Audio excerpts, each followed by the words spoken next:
Hello and welcome. Let's wake up a part of the body that is usually a little tired, a little sleepy, or maybe even completely asleep. It's called the underbutt, or that's what I call it at least. It's a powerful piece to your hip puzzle, so join me in this.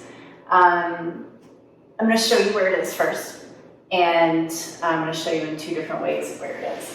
So I'm going to get on my knees here. I'm just going to put my arms by my side and then cup underneath my butt.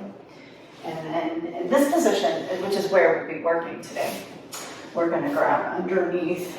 So we're going to lengthen the arms and touch. Now the power of this piece of your body, man, it is incredible at what it does. So if you're in joint pain, it's going to help you get out of joint pain in your hip. It also helps with your athletic endeavors. I'm going to explain a little bit more about that in a minute. But I want to get started with the exercise. So I want you to choose the side of your body that is the most organized. Like for example, I've had the left side, the left hip injured. So I'm going to start on my right side because it's a little more organized than the left.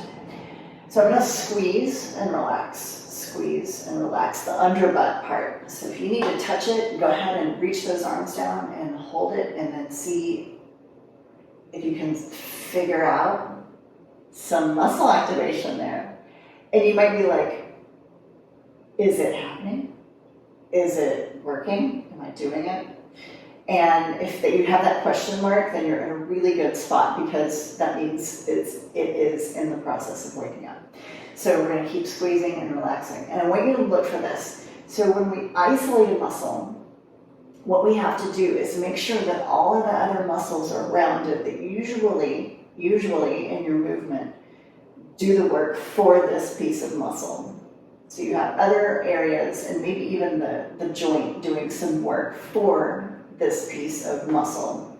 And when you isolate it, you have to make sure those other parts aren't working.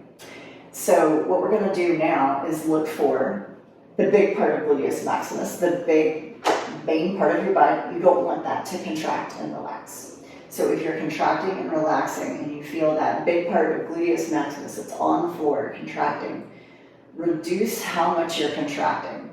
Like use 50% effort. Or if it's still happening at 50% effort, you maybe use 25, 20, maybe even 10. But less here is more, because we don't want those other muscles to contract. Now we're going to look for the hamstrings. Sometimes hamstrings try to do the work of this piece, so we're going to make sure hamstrings aren't doing that. You can take your foot and move it down away from your head just a little bit, like an inch or two, and contract and relax and see if that helps. Contract, release, contract, release. Again, I'm still contracting and releasing. Now I'm going to look for something else. I'm going to look for hip flexors and groin. I'm going to place my hand right here in the inguinal crease, and I'm going to contract and relax, contract and relax. And breathe at the same time through the nose. If this is activating, again, you're going to have to come down in that amount of effort you're using. Again, less is more here in the contraction because you are isolating. That's the whole key. Isolation. Contract, relax. Contract, relax. Contract, relax. And once you get this area tingling a little bit or trying to move, then you're on the right path, and it's going to give you a whole lot of access. And now we're going to move this over to the other side. So we're going to contract, relax over here on the second side. And you notice, because no one is created equal right to left, it may feel a little different. You might feel like you have to contract a little harder, which may or may not be true. So I want you to, again, check for the big part, gluteus maximus touching the floor. Is it trying to do this work? If it is, reduce the amount that you're contracting, use less effort. Less effort, less effort. Keep contracting, relaxing, contracting, relaxing. Now check for your hamstrings here. Are they trying to do this work? Maybe inch your foot out, and then again, lessen, the amount of effort that you're using. Now, check your hip flexors and groin. Are they trying to do this for you? And if that's the case, if the answer is yes, reduce the amount of effort you're using even more. Less is more. Contract, relax. Contract, relax. Now, I'm going to sit up and talk to you while you go and do the right side again. I want you to go through all those cues. Check for the big part of gluteus maximus. Check for your hamstrings. Check for the inguinal crease. Contract, relax. Now, with this piece of muscle, and why do we want access to it? Well, it's because in your walking, and your standing, and your running, and your hiking, what do you do? What do you do? Actually, you can tell me in the comments, what do you enjoy doing with your body?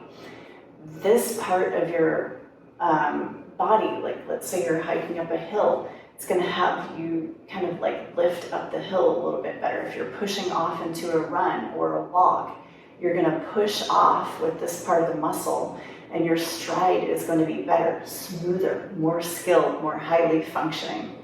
Let's go to that left side, contract, relax, and check for all those areas. The big part of gluteus maximus, the hamstrings, the hip flexor, the groin, the hip flexors and the groin. And so when you're talking about athletics, your running time is going to be better. You're going to have more, it's going to feel a little bit more floaty as you run rather than clunk, clunk. And it's going to also protect your knee joints. It's going to help protect your hip joints. Let's talk about hip injury. If your hip is in injury, you don't have access to this part, other muscles are going to start to take over, and that can create a pattern, a pain pattern, where this isn't working, so other things have to work too hard and pull too hard and contract too hard, and it creates this imbalance in the hip joint, and then grinding, and then pain or tearing.